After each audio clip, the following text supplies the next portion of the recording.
Welcome to my exam point. दोस्तों आप सभी लोगों का स्वागत है आपका अपने YouTube channel my exam point में।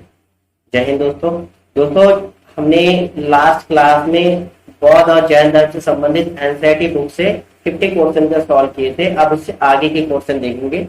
ठीक है, तो आज का पहला क्वेश्चन है, निम्नलिखित में से कौन सा स्थल पार्श्वनाथ से संबंध होने के कारण जैन सिद्ध क्षेत्र माना जाता है? चंपा, पावा, संवेद शिखर या उज्जैन। ओके दोस्तों, तो इसके आंसर की अगर बात करें तो इसका आंसर क्या होगा? संवेद शिखर। संवेद शिखर जो स्थल पार्श्वनाथ जी से संबंधित है और उस क्षेत्र को क्या जैन सिद्ध क्षेत्र माना जाता है। देखिए इसमें बहुत सारे क्वेश्चन बन सकता है। एक है पार्श्वनाथ जी कौन से 23वें तीर्थंकर थे।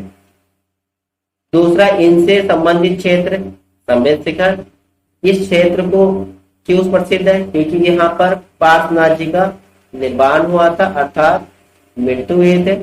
और इस स्थान को क्या कहा जाता है? मोक्ष प्राप्ति का स्थान कहा जाता है। लगभग 20 अनुयायी से भी ज्यादा यहाँ पर मोक्ष प्राप्त कर चुके हैं। ठीक है, ऐसा स्थान है।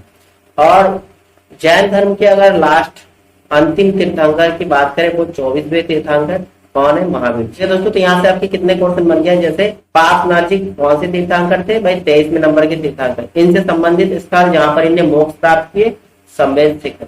और इसी स्थान को किस नाम से जानते हैं? संवेद मोक्ष प्राप्ति स्थान के नाम से भी जानते हैं। 24वें तीर्थंकर कौन हो गए? महावीर जी हो गए। ठीक, और इस क्षेत्र का और किस नाम? जैन सिद्ध स्थान के नाम से भी जानते हैं। ठीक है दोस्तों, इसमें से और एक क्वेश्चन अगर निकालें कि पार्श्वनाथ जी के जन्म स्थान कहाँ है? वाराणसी। ठीक है, ये भी कई बार पूछते हैं पार्श्वनाथ जी के जन्म स्थान या 23वें तीर्थंकर पार्श्वनाथ जी के जन्म स्थान कहाँ है? वाराणसी में। नेक्स्ट आपके क्वेश्चन नंबर 52 की बात करें, बुद्ध की मृत्यु के बाद प्रथम बौद्ध संगीति की अध्यक्षता किसने? क्वेश्चन डालिए, अध्यक्षता किसने किया? किसके शासन काल में हुआ? ये नहीं पूछा। जब आपसे पूछते किसके शासन काल में, उसके लिए मैंने जो आपके ट्रिक बताया थे लास्ट वीडियो में कि RBPK, फिर आपके था AK, इसमें अब ये नहीं लगाएंगे क्योंकि राजगृह में प्रथम बौद्ध संगीति हुआ था किसके शासन काल में? अजातशत्रु के शासन काल में। ठीक है, वैशाली में दूसरा हुआ था जो कालाशोक के शासनकाल में। तो इसमें आपके शासनकाल है किस राजा या शासक के बारे में नहीं पूछा। अध्यक्षता किसने किए थे? तो अगर बौद्ध संगीति की प्रथम अध्यक्षता की बात करें तो ये महाकश्यप जी ने किया था। ठीक है, नेक्स्ट क्वेश्चन नंबर 53 में चलते हैं। निम्नलिखित में से बुद्ध के जीवन काल में ही संघ प्रमुख होना चाहता था।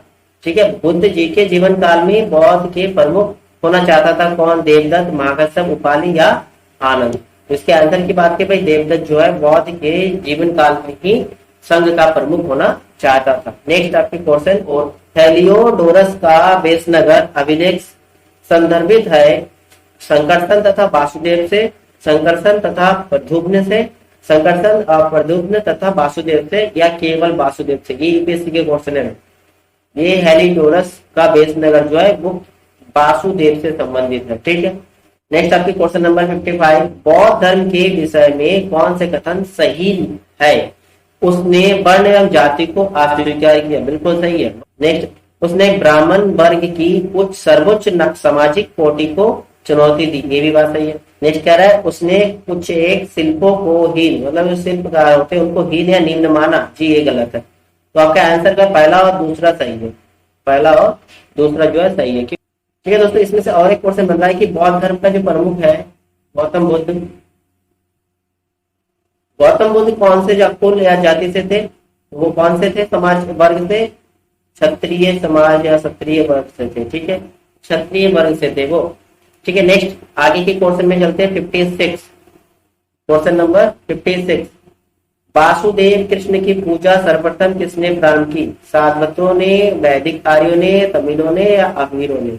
तो भाई वासुदेव कृष्ण की पूजा जो सबसे पहले सारवतों ने की। आगे निम्नलिखित 4 स्थानों में हुए बौद्ध संगीतियों का सही कालक्रम दिए हुए है, पूर्व से ज्ञात कीजिए। ठीक है, पहला इसमें वैशाली दिया, दूसरा राजगृह, तीसरा कुंडलवन, चौथा आपके पाटलिपुत्र। तो दोस्तों इसके लिए बहुत बढ़िया ट्रिक मैंने बताया था, RBPK, राजगृह, वैशाली, पाटलिपुत्र और कुंडलवन। तो पहला आपके राजगृह हो रहा है, ये आपका पहला हो रहा है, वैशाली दूसरा और कुंडलवन और पाटलिपुत्र तीसरा और चौथा आपकी कुंडलवन। तो आपके आंसर का कोड क्या बनेंगे? 2143 2143, ऑप्शन नंबर डी करेक्ट है। ठीक, next question number 58, Gautam Buddha ने अपनी मृत्यु के उपरांत बौद्ध संघ के नेतृत्व के लिए किसे नामित किया था? अपने मृत्यु के उपरांत बौद्ध संघ के नेतृत्व के लिए किसी को भी नामित नहीं किया था। ठीक है, आगे स्ववाद सिद्धांत है लोकायत धर्म का, शैव धर्म का, जैन धर्म का या वैष्णव धर्म का? भाई स्ववाद इससे जैन धर्म से संबंधित है। आपके 60, गौतम बुद्ध का जन्म कब हुआ था? भाई गौतम बुद्ध का जन्म कब हुआ था? 563 ईसा पूर्व में हुआ था। क्वेश्चन नंबर 61, बौद्ध शिक्षा का केंद्र था विक्रमशिला, वाराणसी, गिरनार, उज्जैन। तो बौद्ध शिक्षा का केंद्र कौन सा था? विक्रमशिला था। नेक्स्ट क्वेश्चन 62, भारत में सबसे बड़ा बौद्ध स्तूप कहाँ स्थित है? सारनाथ, सांची, गया, अजंता। तो सबसे बड़ा बौद्ध स्तूप कहाँ पर है? सांची में। ठीक, नेक्स्ट आपके क्वेश्चन नंबर 63 में चलते हैं। निम्न में से किस ग्रंथ में सर्वप्रथम देवकी के पुत्र कृष्ण का वर्णन किया गया है? महाभारत में, छंदोपनिषद में, अष्टधाई में या भागवत पुराण में? तो दोस्तों सर्वप्रथम अगर देवकी पुत्र कृष्ण की वर्णन जो है वो उपनिषद में हुआ था। ठीक, ऑप्शन नंबर बी करेक्ट होगा। नेक्स्ट क्वेश्चन नंबर 64 में चलते हैं हम। क्या जैन समुदाय में प्रथम विभाजन के श्वेतांबर संप्रदाय के संस्थापक थे? क्योंकि जैन धर्म दो संप्रदाय में बढ़ गए थे, एक श्वेतांबर, दूसरा दिगंबर। तो प्रथम जो है श्वेतांबर, इसका संप्रदाय के संस्थापक कौन थे? स्थूलभद्र थे। जबकि दूसरा दिगंबर की बात करें, उसके संस्थापक कौन थे? भद्रबाहु थे। ठीक है, भद्रबाहु थे। नेक्स्ट, भारत में सबसे प्राचीन बिहार है? नालंदा, उदंतपुरी, विक्रमशिला, भाजा। भाई सबसे प्राचीन बिहार कौन सा? नालंदा है। ठीक, नेक्स्ट क्वेश्चन नंबर 66, प्रथम जैन महासभा का आयोजन कहाँ हुआ था? ठीक, तो दोस्तों बौद्ध संगीति तो 4 हो गए हम बताए, वो आपकी बताया RBPK। अगर बात करें जैन धर्म में 2 संगीत हुआ था या 2 महासभा हुआ था। एक पाटलिपुत्र में हुआ था, दूसरा पल्लवी में हुआ था, यानी कि पहला पाटलिपुत्र, दूसरा पल्लवी। तो PB याद रखिए, प्रथम जैन संगीति पाटलिपुत्र में हुआ था। ठीक है, द्वितीय जैन महासभा का आयोजन कहाँ हुआ था? पल्लवी में हुआ था। ठीक है, सेकंड क्वेश्चन इसी का बना है। जैन साहित्य का संकलन किस भाषा व लिपि में है? संस्कृत व देवनागरी में, प्राकृत व अर्धमागधी में, पाली व पूर्ण मागधी में, संस्कृत व ब्राह्मणी में। ठीक, तो इसके अगर आंसर की बात करें, जो जैन साहित्य की संकलन जो है वो प्राकृत और अर्धमागधी भाषा में या लिपि में लिखा गया था। जबकि बौद्ध धर्म की ग्रंथ की बात करें वो पाली भाषा में लिखा गया था और इसी भाषा को बाद में किसमें? संस्कृत में कन्वर्ट कर। क्योंकि शुरू में पाली भाषा बहुत सिंपल था, लेकिन धीरे धीरे अपने को उच्च कोटि मानते हुए अगर आप पढ़ेंगे कि बौद्ध धर्म का पतन कैसे हुआ था, तो आपके अनुयायी लोग जो है अपने आप को बड़ा उच्च कोटि के समझने लगे, संस्कृत भाषा यूज करने लगे और साथ ही साथ विलासिता वाला लाइफ जीने लगे, क्योंकि उसमें दान दक्षिणा बहुत दिए जाते थे। बहुत से बड़े बड़े राजा लोग जो उनके अनुयायी थे तो बहुत ज्यादा दान दक्षिणा हुआ करता था। तो इस तरह से कुछ कारण है जो बौद्ध धर्म के पतन के कारण बन चुका था। ठीक है, बौद्ध धर्म का क्लास तो आपका पहले ही हो चुका है। अब क्वेश्चन नंबर 69, निम्नलिखित में से कौन सा एक अन्य तीनों में से समकालीन नहीं है? इसमें बिंबिसार बौद्ध धर्म के अनुयायी थे, गौतम बुद्ध बौद्ध धर्म से है, प्रसेनजीत भी बौद्ध धर्म से संबंधित है, जबकि मिलिंद जो है वो बौद्ध धर्म से संबंधित नहीं है। तो आपका ऑप्शन नंबर सी जो है इसके समकालिक नहीं है। ठीक, तीनों में से। नेक्स्ट क्वेश्चन नंबर 70, निम्न कथनों पर विचार कीजिए। वर्धमान महावीर की माता लिच्छवी के नरेश चेटक की पुत्री थी। जी भाई गलत है, क्योंकि दोस्तों जैन धर्म की क्लास में हमने पढ़ा था कि महावीर की माता लिच्छवी के नरेश चेटक की पुत्री नाम बहन थी। ठीक है, और लिच्छवी नरेश जो है चेटक वो बिंबिसार के ससुर थे। नेक्स्ट, गौतम बुद्ध की माता कोलिया राजवंश की राजकुमारी थी। जी ये बात सही है। नेक्स्ट है 23वें तीर्थंकर पार्श्वनाथ बनारस के थे। बनारस या वाराणसी, ये दोनों बात सही है। इनके क्वेश्चन आंसर नंबर सेकंड और थर्ड इनके सी ऑप्शन आपका करेक्ट होगा। ठीक, क्वेश्चन आपके 71, प्राचीन भारत के बौद्ध मठों में पौवरन नामक समारोह आयोजित किया जाता था, जो संघ परिनायक और धर्म व विनय विषय पर एक एक वक्ता को चुनने का अवसर होता था, या वर्षा ऋतु के दौरान मठों में प्रवास के समय भिक्षुओं द्वारा किए गए अपराध को स्वीकारोक्ति का अवसर देता, या किसी नए व्यक्ति को बौद्ध संघ में प्रवेश देने का समारोह या जिसमें उसका सिर मुंडवा दिया जाता था या पीले वस्त्र पहना दिया जाता था। आषाढ़ की पूर्णिमा के अगले दिन बौद्ध भिक्षुओं को एकत्र होने का अवसर होता था, जब वे वर्षा ऋतु के आगामी 4 महीने के लिए निश्चित आवाज सुनते थे। दोस्तों अगर इसमें सही ऑप्शन की बात करें, आपका ऑप्शन नंबर जो बी है वो करेक्ट है। अगर भिक्षुओं द्वारा कोई भी अपराध किया गया है तो वर्षा ऋतु के समय एक ऐसा समारोह का आयोजन किया जाता था जिसमें वो अपने अपराधों को स्वीकारते थे। ठीक है, नेक्स्ट अपना क्वेश्चन नंबर 72, कश्मीर में कनिष्क के शासन काल में जो बौद्ध संगीति आयोजित हुई थी उसकी अध्यक्षता किसने की? पार्थ ने, नागार्जुन ने, शूद्रक ने या वसुमित्र ने? दोस्तों कश्मीर में कनिष्क के शासन काल में जो बौद्ध संगीति हुआ था, कौन सा? चौथे नंबर के। ठीक है, चौथे बौद्ध संगीति हुआ था, उसकी जो अध्यक्षता किसने किया था? वसुमित्र ने किया था। नेक्स्ट आपके अष्टांगिक मार्ग की संकल्पना अंग है। दीपवंश के विषय वस्तु दिव्यवदन, महापरिनिर्वाण या धर्मचक्र प्रवर्तन? भाई धर्मचक्र प्रवर्तन ही अष्टांगिक मार्ग का संकल्पना है। जिस धर्मचक्र के बारे में आप लोग जानते होंगे, जिसमें 5 ब्राह्मणों को सबसे पहले उपदेश दिया गया था, जिसको धर्मचक्र प्रवर्तन कहा जाता है बौद्ध धर्म में। ठीक, आगे मिलिंद पन्नो या मिलिंद के प्रश्न, राजा मिलिंद और किस भिक्षु के मध्य संवाद है? ठीक है दोस्तों, मिलिंद पन्नो जो एक बुक है जिसमें राजा मिलिंद और भिक्षु नागसेन के बीच में जो भी संवाद हुआ था उसका वर्णन मिलता है। ठीक है, नेक्स्ट आपके है महायान बौद्ध धर्म में बोधिसत्व अवलोकित को और किस नाम से भी जानते हैं? वज्रपाणी, मंजूश्री, पाणी या मैत्रेय? महान बौद्ध धर्म में जो बोधिसत्व अवलोकित को पदपाणी कहा जाता है या पदपाणी के नाम से जाना जाता है। ठीक है दोस्तों, ये बौद्ध धर्म में और एक क्वेश्चन आपके यहाँ मैं बता दूं, जो बौद्ध धर्म में जो बोधि वृक्ष है वो किसने काटा था? ये कई बार क्वेश्चन आता है, तो वो शशांक ने काटा था। शशांक ने काटा था बोधि वृक्ष। ठीक है, क्वेश्चन में चलते हैं। बौद्ध धर्म तथा जैन धर्म दोनों ही विश्वास करते हैं कि कर्म तथा पुनर्जन्म के सिद्धांत सही है, मृत्यु के पश्चात ही मोक्ष संभव है, स्त्री तथा पुरुष दोनों ही मोक्ष प्राप्त कर सकते हैं, जीवन में मध्यम वर्ग सर्वश्रेष्ठ है। ठीक है दोस्तों, बौद्ध धर्म और जैन धर्म दोनों की विश्वास जो है स्त्री और पुरुष दोनों ही मोक्ष प्राप्त कर सकते हैं, इसमें ही विश्वास करते थे। ठीक है, नेक्स्ट क्वेश्चन में चलते हैं। बौद्ध धर्म के महायान और हीनयान संप्रदाय में सर्वाधिक मौलिक अंतर कौन था? मौलिक अंतर कौन सा है भाई? बौद्ध धर्म का जो महायान और हीनयान संप्रदाय में बंटना वो मेन कारण था देवी देवताओं का जो पूजा पाठ होता था, मूर्ति पूजा किया जाता था, यही रीजन था जो अलग अलग संप्रदाय में बन गए थे। ठीक है, नेक्स्ट क्वेश्चन, जैन धर्म श्वेतांबर एवं दिगंबर संप्रदाय में कब विभाजित हुआ? चंद्रगुप्त मौर्य के समय में, अशोक के समय में, कनिष्क के समय में या इनमें से कोई नहीं? दोस्तों आप लोगों को पता है कनिष्क और अशोक ये दोनों आपके जैन धर्म से नहीं है, आपके बौद्ध धर्म से संबंधित है। तो आपका लास्ट ऑप्शन कौन सा रह जाता है? चंद्रगुप्त मौर्य के समय में दो संप्रदाय श्वेतांबर एवं दिगंबर में विभाजित हो गए थे। नेक्स्ट आपके क्वेश्चन नंबर 80, प्रथम बौद्ध संगीति किसके अध्यक्षता में हुआ था भाई? माँ कश्यप के अध्यक्षता में हुआ था। द्वितीय बौद्ध संगीति किसके? ये भी सही है, समकामी के अध्यक्षता में हुआ था। तृतीय बौद्ध संगीति ये भी सही है, आपके मोकलिपुत्र किस्म के अध्यक्षता में हुआ था। चतुर्थ बौद्ध संगीति वसुमित्र के अध्यक्षता में हुआ था। तो बिल्कुल सीधा सीधा है, तो 1 2 3 4 आपका ऑप्शन होगा। 1 2 3 4 ऑप्शन नंबर ए करेक्ट है। नेक्स्ट क्वेश्चन नंबर 81, निम्न में से कौन से धर्म पुनर्जन्म में विश्वास करते हैं? हिंदू धर्म, बौद्ध धर्म, जैन धर्म? तो भाई हिंदू धर्म, बौद्ध धर्म, जैन धर्म तीनों धर्म में क्या पुनर्जन्म पे विश्वास करते हैं। नेक्स्ट क्वेश्चन 82, बौद्ध संगीतों के 4 आयोजकों का सही क्रम क्या है?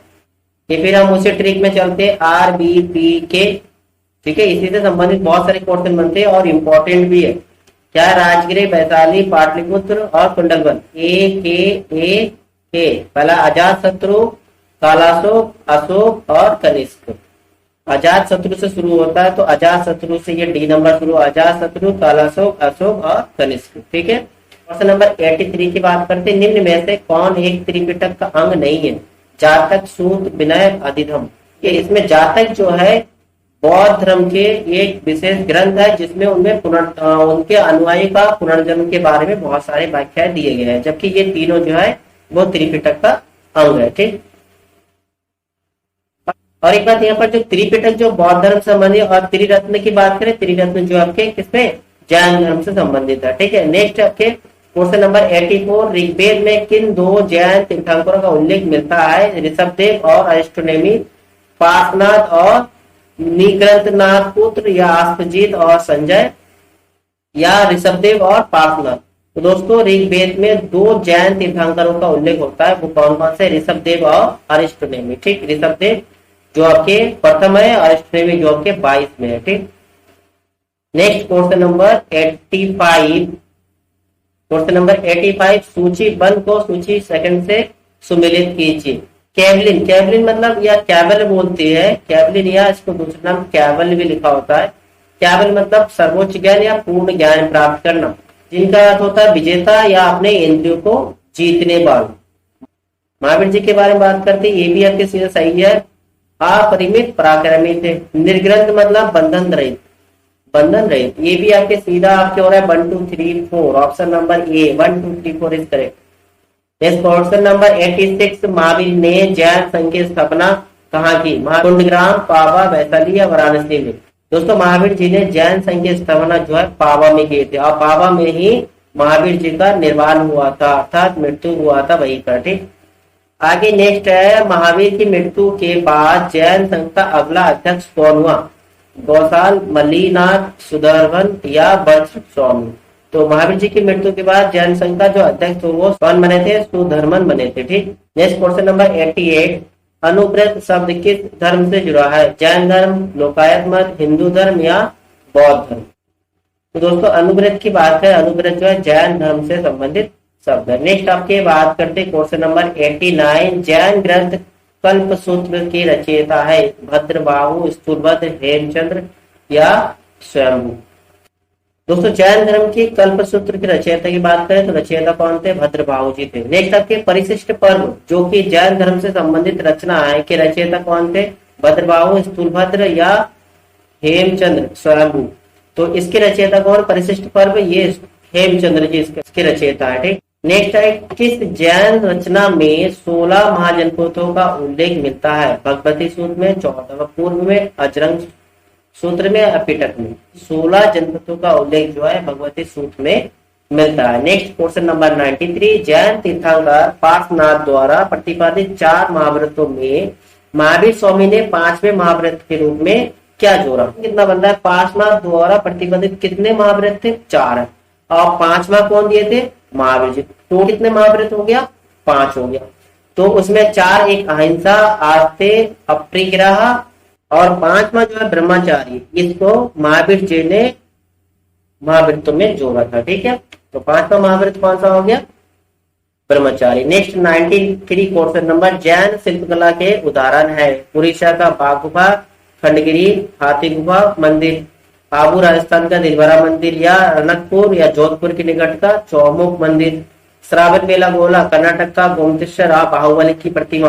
तो दोस्तों जैन शिल्पकार के उदाहरण की बात करें, उड़ीसा के बाघ गुफा, खंडगिरी, हाथी गुफा मंदिर यहाँ भी मिलती है, राजस्थान के तिलवारा मंदिर में भी मिलती है, जोधपुर के निकट भी मिलती है, और कर्नाटक के गोमतेश्वर में मिलती है। यानी ऑप्शन नंबर जो आपके ये है 1 2 3 4 करेक्ट आंसर होगा। ठीक, नेक्स्ट क्वेश्चन नंबर 93, जैन धर्म को अंतिम राजकीय संरक्षण किस वंश के शासकों ने दिया? बंगाल के पाल वंश ने, बंगाल के सेन वंश ने, गुजरात के चालुक्य ने, या इनमें से कोई नहीं? अंतिम राजकीय संरक्षण जो है किस वंश ने दिया था? वो गुजरात के चालुक्य वंश ने दिया था। ठीक, नेक्स्ट क्वेश्चन नंबर 95, सूची ए से सूची बी का मिलन करना है। शुद्धोधन, शुद्धोधन कौन थे? गौतम बुद्ध के पिता थे, बिल्कुल सीधा ही लिखा है। महामाया बुद्ध जी के माता थे। महाप्रजापति गौतमी जो बुद्ध जी के मौसी थे, जो उनका पालन पोषण किए थे। यशोधरा बुद्ध जी के पत्नी। ये भी आपके सीधा 1 2 3 4 option number A is correct. ठीक, नेक्स्ट आपकी क्वेश्चन नंबर 96, सूची 1 से सूची 2 को आपको क्या करना है? सुमिलित करना। ठीक है, पहला आपके है चन्ना। चन्ना कौन थे? जो बुद्ध जी के प्रमुख सारथी थे। कंटक बुद्ध जी का जो प्रिय घोड़ा था। अलार आलम जो बुद्ध जी का प्रथम गुरु थे। नेक्स्ट है निरंजना, जिस नदी के तट पर बुद्ध जी ने अपने ज्ञान प्राप्त किए, ठीक है, सम्मोधि प्राप्त किए, ज्ञान प्राप्त किए। तो आपका ऑप्शन इसमें भी आ रहा है 1 2 3 4, ऑप्शन नंबर पहला करेक्ट होगा। ठीक। नेक्स्ट क्वेश्चन नंबर 96, कौन सुमेलित नहीं है? आनंद व उपाली बुद्ध के शिष्य, बिल्कुल सही है। नेक्स्ट है अम्रपाली बुद्ध का शिष्या, ये भी सही है। सुजाता कठिन तपस्या के उपरांत बुद्ध को भोजन कराने वाली कन्या, ये भी सही है। चुंद पावा का सुनार जिसके द्वारा अर्पित भोजन के कारण बुद्ध की मृत्यु हुई, ये भी सही है। नेक्स्ट राहुल बुद्ध का चचेरा भाई, भाई गलत है, राहुल कौन थे? बुद्ध जी का पुत्र थे। ठीक है। Next question number 98, Mahatma Buddha किस क्षत्रिय कुल के थे? महात्मा बुद्ध शाक्य क्षत्रिय कुल के थे, जबकि महावीर जी जांत्रिक कुल के थे। ठीक है। नेक्स्ट आपके कौन सुमिलित नहीं है? गौतम बुद्ध का गोत्र नेम, सही है। सिद्धार्थ बुद्ध के बचपन का नाम, ये भी सही है। ठीक है, दोनों कथन सही है। बुद्ध सम्बोधि प्राप्त किया, ज्ञान प्राप्ति के बाद परा नाम, ये भी सही है। तो इनमें से कोई नहीं। नेक्स्ट और लास्ट क्वेश्चन आपके 100वें नंबर की क्वेश्चन आपके सूची 1 को सूची सेकंड से ये भी सम्मिलित करना। महाविनिष्क्रमण, भाई गृह त्याग की जो घटना होती है उसको महाविनिष्क्रमण के नाम से जाना जाता है। किस धर्म में? बौद्ध धर्म में। ठीक। संबोधि ज्ञान प्राप्त करने की घटना को कहते हैं। ठीक है। आगे धर्मचक्र प्रवर्तन, जो सारनाथ में प्रथम प्रवचन दिए थे गौतम बुद्ध ने 5 ब्राह्मणों को, उस घटना को धर्मचक्र प्रवर्तन कहा। कहाँ पर दिए थे? सारनाथ में, जिसमें जो उनका प्रथम उपदेश था। ठीक। महापरिनिर्वाण, जो मृत्यु की घटना है उसको महापरिनिर्वाण बोला जाता है। तो आपका इसमें भी 1 2 3 4 आ रहा है, इनके ऑप्शन नंबर ये इसमें भी करेक्ट है। ठीक है। तो ये दोस्तों, तो आज के क्लास आपको कैसा लगा आप जरूर बताइए। लाइक सब्सक्राइब शेयर करना ना भूलिए। अगर आप तैयारी कर रहे हो तो मेरे साथ जुड़े रहिए। एनसीईआरटी बुक का सभी करा रहा हूँ, एनसीईआरटी बाहर का कुछ नहीं है। और ये सभी अच्छे क्वेश्चन है जो आपके एग्जाम से, देखिए आप यूपीएससी में आए हुए क्वेश्चन भी है आपके, ये सभी क्वेश्चन आए हुए और इम्पोर्टेंट है। और ऐसे ऐसे एग्जाम में आए हुए क्वेश्चन है, आप देख रहे हो ये क्वेश्चन बहुत इंपॉर्टेंट है और ज्यादा टफ भी नहीं है, सिंपल क्वेश्चन है। ठीक है। ओके दोस्तों, थैंक यू एंड जय हिंद।